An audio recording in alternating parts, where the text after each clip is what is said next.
haweenaydii uu ka dhintay suxufigii la dilay Jamaal Khashoggi iyo kooxda u dooda xuquuqda aadanaha oo asagu aasaasay ayaa talaadadii shalay ahayd maxkamadda ku taala dalka Mareykanka u gudbiyay dacwad ka dhan ah dhaxal sugaha boqortooyada Sacuudiga Maxamed bin Salmaan. dacwadan oo loo gudbiyay maxkamadda rayidka oo ku taala magaalada Washington DC.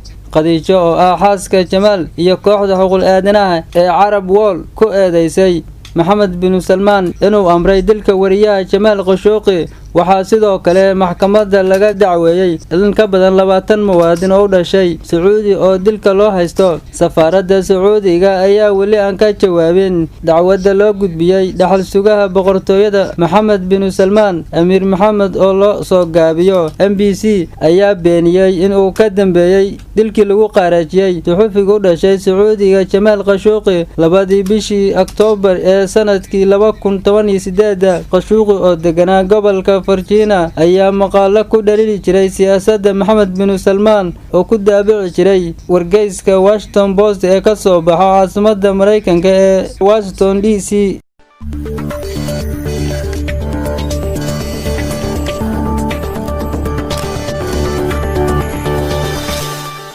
Audio Jungle.